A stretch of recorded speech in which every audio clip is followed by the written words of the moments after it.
തിരുവനന്തപുരം ജില്ലയിൽ വിവിധ ഇടങ്ങളിൽ ശക്തമായ മഴ പെയ്തു. വിഴിഞ്ഞം, കോവളം, വെങ്ങാനൂർ ഭാഗങ്ങളിൽ ശക്തമായ ഇടിയോടുകൂടിയ മഴയാണ് പെയ്തത്. ഗോകുൽനാഥ് കൂടുതൽ വിവരങ്ങൾ നൽകും. ഗോകുൽ, തിരുവനന്തപുരത്തെ സംബന്ധിച്ചിടത്തോളം പകലൊക്കെ നല്ല ചൂടാണ്. അതിനിടയ്ക്ക് ഒരു മഴ ലഭിക്കുന്നത് ആശ്വാസകരമായ കാര്യമാണ്. എന്തായാലും മഴ ശക്തമാകാനാണോ സാധ്യത?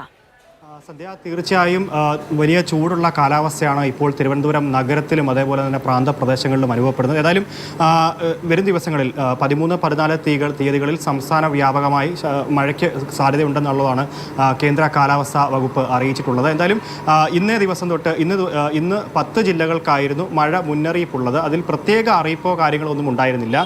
ചെറിയ മഴയ്ക്കുള്ള സാധ്യതയായിരുന്നു പറഞ്ഞിരുന്നത്. തിരുവനന്തപുരം, കൊല്ലം, പത്തനംതിട്ട, ആലപ്പുഴ, ഇടുക്കി, എറണാകുളം, മലപ്പുറം, വയനാട് അടക്കമുള്ള പ്രദേശങ്ങൾ, അത്രയും ജില്ലകളിലായിരുന്നു ഇത്തരത്തിൽ അറിയിപ്പുണ്ടായിരുന്നതിലും ഇന്ന് തിരുവനന്തപുരം ജില്ലയിൽ ശക്തമായി 1 മണിക്കൂർ നീണ്ട മഴ പെയ്തു എന്നുള്ളതാണ്. തിരുവനന്തപുരം ജില്ലയുടെ പ്രാന്തപ്രദേശങ്ങളിലും ശക്തമായ മഴ ലഭിച്ചിട്ടുണ്ട്. പ്രത്യേകിച്ച് തീരദേശ പ്രദേശങ്ങളിൽ വിഴിഞ്ഞം, ശംഖുമുഖം, കോവളം അടക്കമുള്ള പ്രദേശങ്ങളിൽ, അതേപോലെ തന്നെ വേങ്ങാനൂർ അടക്കമുള്ള കാർഷിക ഗ്രാമങ്ങളടക്കമുള്ള പ്രദേശങ്ങളിലും ശക്തമായ മഴ ലഭിച്ചിട്ടുണ്ട്. എന്തായാലും വലിയൊരു ആശ്വാസം തന്നെയാണ് ജനങ്ങൾക്കുള്ളത്. കാരണം ഈ അടുത്ത ദിവസങ്ങളിലൊക്കെ തന്നെ വലിയ പൊടിക്കാറ്റും ചൂടുമൊക്കെയാണ് നഗരത്തിലുണ്ടായിരുന്നത്.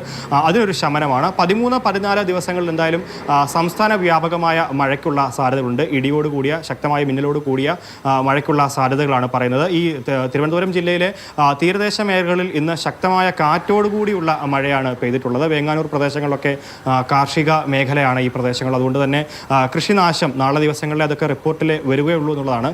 എന്തായാലും ഇന്ന് ശക്തമായ മഴയോടുകൂടി ശക്തമായ കാറ്റോടുകൂടിയുള്ള മഴ ഉണ്ടായിരുന്നു എന്നുള്ളതാണ് അറിയാൻ സാധിക്കുന്നത്. സന്ധ്യ.